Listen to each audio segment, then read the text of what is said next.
Tillier, bonjour. Bonjour. Ravie de vous avoir à mes côtés. Vous êtes la présidente attendue du festival bande dessinée de Vaison-la-Romaine. Ça fait depuis qu'on prépare ce festival, on parle que de vous. Comment ressentez-vous cette présidence?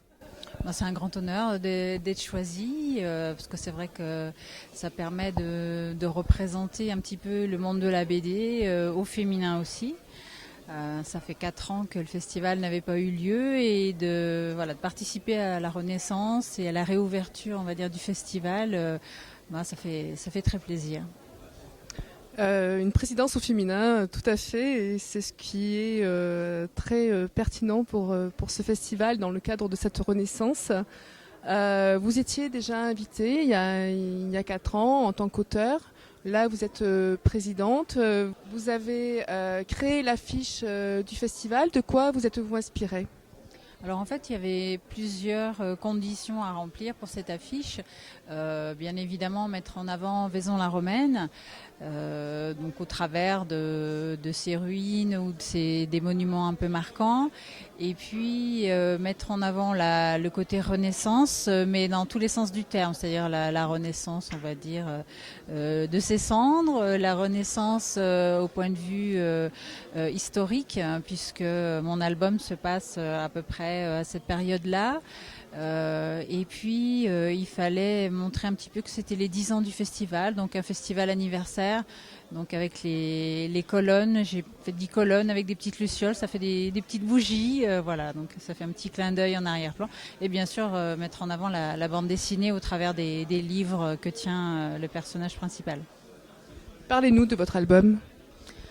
Alors le Bois des Vierges, donc c'est un conte.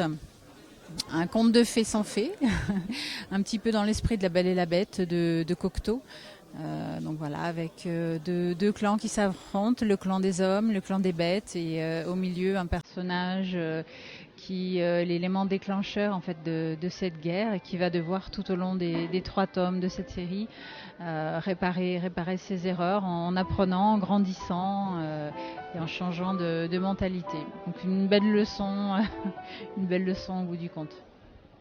Euh, Quand vous étiez enfant, vous vouliez faire dessinatrice ou c'est venu comment votre métier? Je dessinais beaucoup, je lisais aussi beaucoup de BD, je faisais de la BD pour moi, pour raconter mes histoires. Et puis en grandissant, on se rend compte que effectivement, les personnes qu'on lit en ont fait leur métier. Donc pourquoi pas à mon tour en faire mon métier. Et j'ai continué mes études en faisant du dessin et petit à petit, je me suis dirigée vers cette voie. Et puis bon, j'ai réussi à percer, donc je persévère. Que souhaitez-vous pour le festival, pour sa continuité? Qui tiennent le coup. Bon, là, ils sont passés à un festival biannuel pour leur permettre en fait d'accueillir les auteurs dans toutes les meilleures conditions possibles. J'espère qu'il va durer encore longtemps parce que c'est un festival qui est extrêmement apprécié des auteurs pour son cadre, pour son accueil, pour la gentillesse des organisateurs. Voilà, c'est un festival parfait et comme le disait le parrain Franck Giraud du festival, voilà, il fait partie du top 10 des festivals entre auteurs. Vous connaissiez Vaison-la-Romaine, mis à part le festival BD?